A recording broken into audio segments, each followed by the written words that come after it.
Pride comes before a fall is a common statement showing that often when people grow most confident, that is the point when they make the biggest mistakes. When they become 100% sure of what they're doing, they don't look out for where they could be wrong. This phrase perfectly describes what the Republican Party is doing right now on the issue of fraud in Minnesota. Today's prompt is the freezing of federal childcare funds politically motivated? To answer this question, we'll first look at the scoop, the background to this topic, and then second, we'll talk about this cycle of craziness in politics. So to get started, let's talk about this freezing of federal child care funds. The federal government, meaning the not state governments, the government under the direction of the president and Congress, gives money to child care facilities in order to help them run more efficiently and be able to care for more children. Donald Trump recently froze funds to many of these child care facilities, according to CNBC on January 6, 2026. The amount reported was $10 billion in the amount of funds frozen. And these funds were frozen being given to multiple different states: California, Minnesota, New York, Illinois, and several others. The reason given by the Trump administration, CNBC reports, is that this money was paused because of concerns over fraud. Recently, a major fraud scandal has broken out in Minnesota, where over $9 billion of money were stolen through fraud in that state. So, because of obvious fraud concerns like this, it might make sense why the Trump administration is pulling money from some of these states. However, the question of whether it's politically motivated or not is very relevant. ABC reports on January 9th, 2026, that a federal judge ruled that the Trump administration's action is not legal, saying that it is a politically motivated act. The rule intended only to hurt adversaries. New York Governor Kathy Hochul, governor of one of the states affected by this pause on federal child care funds, called Trump's action, quote, vindictive and cruel, unquote. So, although the Trump administration's action may be politically motivated, especially in the light of that the only actual fraud found has been in Minnesota, but the childcare funding was paused to 5 separate states.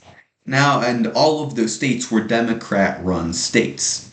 So when a Republican president pauses funding to 5 different Democrat states, only one of whom has actually violated the given reason for pausing those childcare funds, the action certainly appears politically motivated.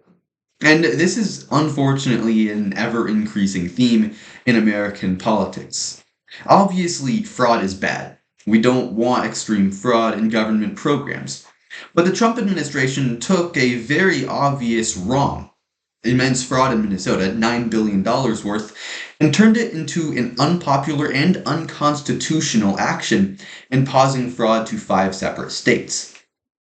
So in our second point, we'll look at this cycle of craziness in American politics, where a party takes a very popular issue and opposes it simply because they feel, and takes an unpopular issue, and opposes it, and then turns it into an unpopular issue for their own party.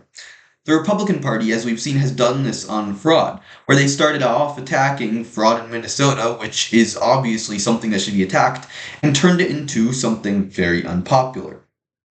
There are 2 other major instances of this going on in American politics right now. One on the Democrat side and one on the Republican side.